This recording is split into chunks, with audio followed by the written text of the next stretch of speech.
Welcome to the Emerge Transfer and Workforce Seminar. My name is Amy Cervantes, and I am the Manager of College Success, Transfer, and Re-enrollment Specialist. So I work with students who have stopped out of college for whatever reason and want to look for an early career to help them pay for school or help their family with familial responsibilities. And I also work with college students who want to transfer from their campus to another campus. So if you're thinking about transferring, this session is for you.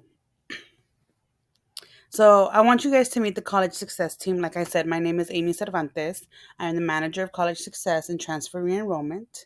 I also work with the students at U of H and community colleges across the country.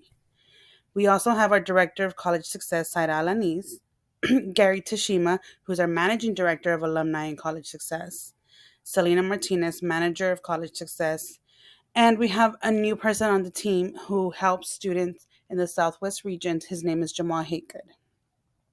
We support you guys so you guys can thrive. Today we will talk about better understanding so that you guys know what it means to transfer and things that you need to consider before you transfer. I will give an overview of the transfer timeline and process, and then I'm going to give you next steps and answer any questions if this were a live session. So, what does it mean to transfer and things to consider when transferring? So, one thing that you should consider is money, FAFSA, TASFA, scholarship. So, how does that affect your financial aid if you're a FAFSA student, if you're a TASFA student, and if you want to transfer, is that money going to transfer with you? Each college is different. Each scholarship has different requirements. So, you need to look into and make sure that you are meeting all the requirements so that you don't lose any of your money. And then also things to consider is, do you have the right GPA to transfer? So is the new college university that you're going to, does it need it? Do you have the correct GPA to transfer? Because just because you have college credits doesn't mean that they're going to accept you. So we need to make sure that you are eligible to transfer based on the GPA, based on the amount of credits that you have, because sometimes we attempt credits and we withdraw from classes.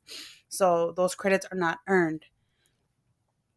And do you have the correct number of classes to transfer? Some universities won't consider you a transfer student until you have 12 or 15 credit hours at least. So that's one semester under your belt. Or some universities don't consider you a transfer student until you have more than 20 credits.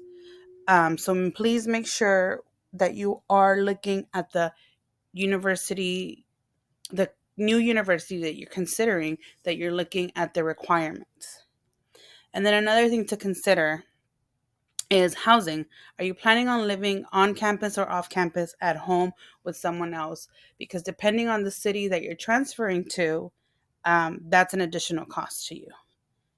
And then another big picture moment that I want you to consider is, what is your end goal? What do you want to achieve and where do you see yourself in 5 to 10 years? So if you're at the University of Houston and then you want to transfer to the University of Southern California, um, because your boyfriend is going there and you've only been dating your boyfriend for 2 months. Like, you know, are you doing this for yourself or are you doing this for your boyfriend? So I need you to consider the big picture. Now, if USC is a goal that you have had since you were a little child, since you were 6 years old, and you're like, no, I'm like a diehard USC fan and I just want to go to USC and that has always been my goal, then great. Like, I will support you in anything that you want because I want you to be successful, and success looks different for everyone. So think about the big picture and what does that mean for yourself?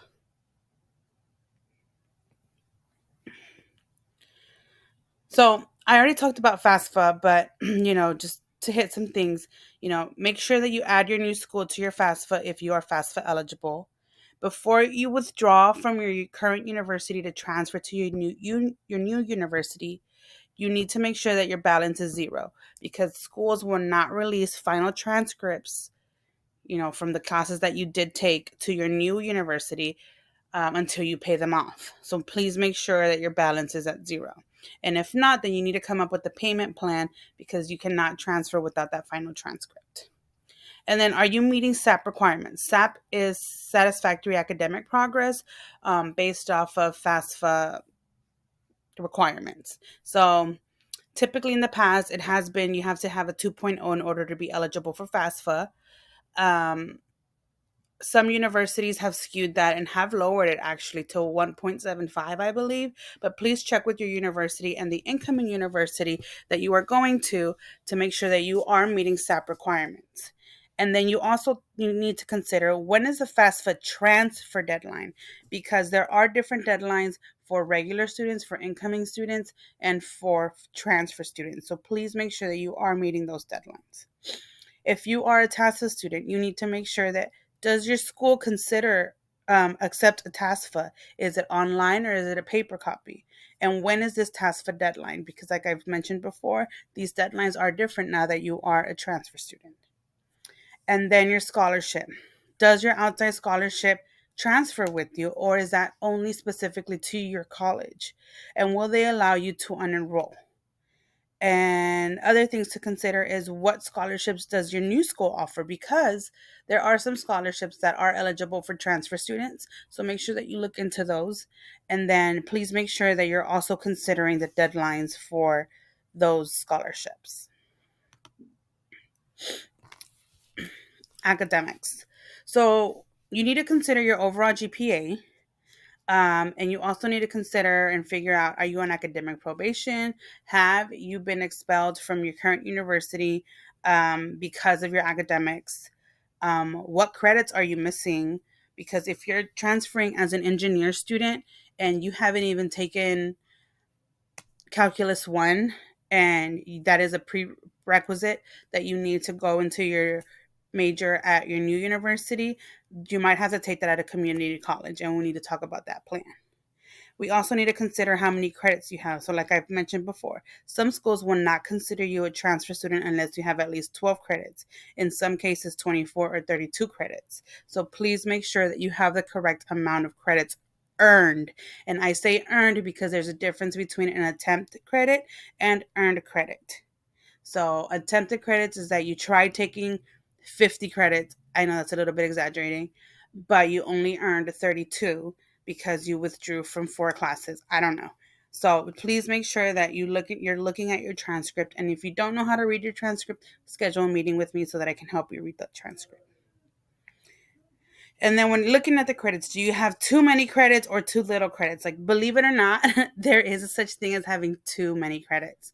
And that does affect your FAFSA and TASFA and eligibility, because I believe that FAFSA has, like, you can only take a max of 120% of credits before you're eligible not to receive any more aid from the FAFSA government or FAFSA entity, sorry. So please make sure that you know how to read to see how many credits you have. That also includes credits from high school if you were in dual credit classes or you took any community college classes while you were in high school.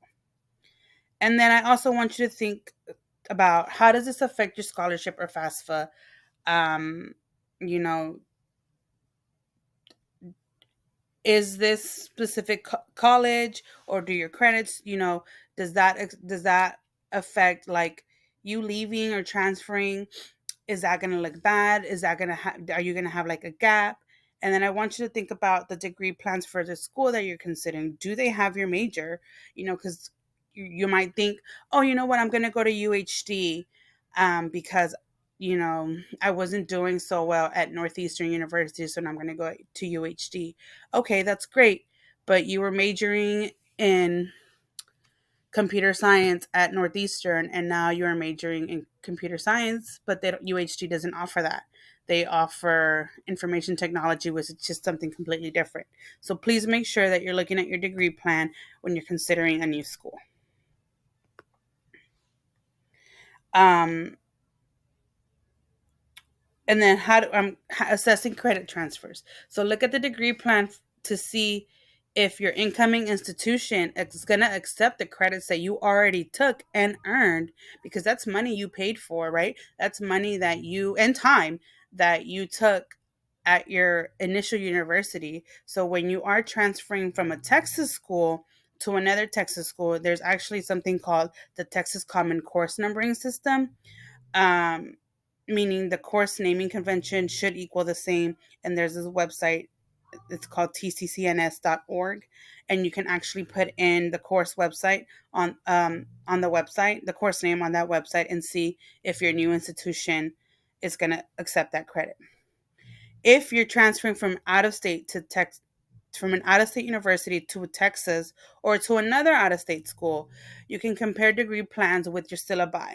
So make sure that you're saving all your syllabi from each class, um, so that if they don't accept the credit that you already took, so say you took um, calculus 1, and your new institution is like, no, we're not going to accept that credit, depending on what you got. So hopefully it's a B or higher. Um, we can appeal that, and I can teach you how to do the appeal process if they don't accept the credit. And please make sure that you're living in good academic standing. If not, it's okay, and we can talk about what that means and the next steps. If you do owe any money, like I said, we can talk about what that means and how we can get you re-enrolled somewhere else while you're making payments to your previous institution. And then sometimes there are some cases where students just withdraw and stop going to classes and don't officially unenroll. Um, that means that you actually are leaving the school not on good terms. So please make sure that you book a meeting with me so that I can help you navigate that, so that we can get you back on good standing and help you unenroll and re-enroll somewhere else. Housing. So, like I stated before, did you consider where you're going to be living when you transfer or unenroll? Will it be back home? Will it be with a roommate, alone, on campus? And I want you to consider the cost of all the options mentioned above. How will you pay for your bills? Because not only are you going to have to pay for your new institution, considering if you don't get the full financial aid packages, because believe it or not, universities are a business and they are very generous when it comes to first year students. But once you become a second, third year, and fourth year student, they're not so generous, and they're like, okay, well, we already got them in, and now they can pay for more money, right? So does this mean that we need to find a part-time job? And are you even eligible to work? um One, and two, like, how are you going to get to and from work, and then to and from your university if you're living off campus? And are you going to have time, because school is going to be full time? And are does that look like you're you know working in the morning or working in the evening? So what does that even look like?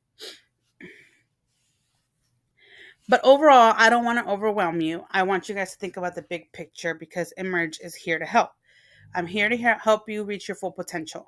And your teachers, your mentors, your community members, your counselors, your family, it's always great to seek advice from others to get as many lived experiences as possible.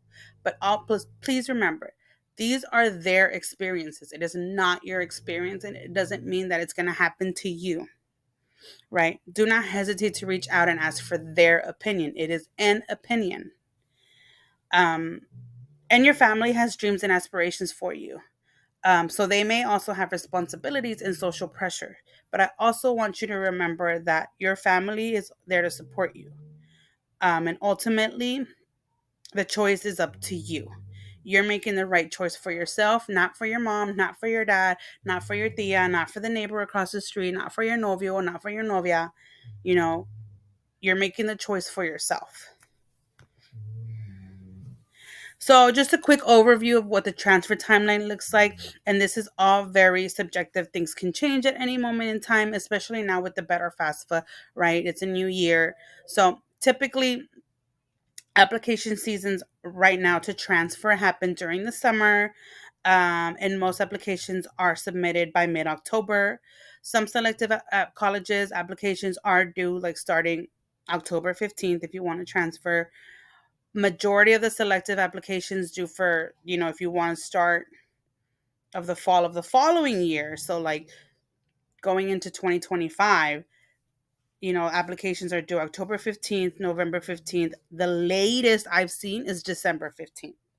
So, and those are like selective universities like NYU, some of that are in our target database. And then the FAFSA deadlines don't really change except for this past year, but everything's going to revert back to January 15th. And then some less selective target colleges applications, if you want to start in fall of 2025, those applications, have a later start deadline of March 15th, June 1st, and even I think U of H is like June 30th. Um, so decisions are made and credit transfers at the end of spring and summer, just depending on when you applied. For the most selective colleges, that happens in spring, early spring. So you should know about like March if you got accepted, and with your financial aid award packages and all of that, so that you can start in the fall. And then for other less selected target colleges, all of that's going to happen in the summer. So next steps. Remember to think about your goals and don't lose sight of what is important to you.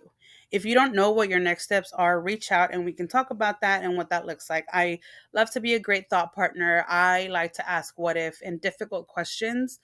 um I'm not here to bust your bubble or like not support you. I'm here to give you all the options presented, even the options that you didn't think of, and help guide you and what is the best path that works for you. I want you to make sure you talk to someone. The president has their trusty advisors. It's important for you to have yours. So, school may not be for everyone, but the reality is that some type of education is needed in order to have a successful career. It's hard out here, guys. Like, living paycheck to paycheck is not it. So, if you need a community college certificate to be a welder or an electrician, a plumber, whatever it is, like I am here to help you. If you need to go to trade school to be a beautician, you know, to do people's lashes or microblading, whatever it is, like I'm here to support that. And I'm also here to support workforce resources. So I constantly post, the latest job fairs that are happening free to you, and I can help you with resume and internship and work related searches. So this is my contact information, Amy Cervantes. So you can email me at amy@emergescholars.org. Also, please make sure that I have the correct email address because I constantly send the monthly newsletters. Like I said, with the job fairs that are happening around Houston or anything like that, it's also posted on Emerge Connect. And if you haven't already reached out, make sure that you are looking at Career Spring. Sign up for Career Spring if you haven't, because they help first gen students find internships while they're in college, and even help them find their first jobs right out of college. Thank you guys, and I hope you have a great, great day.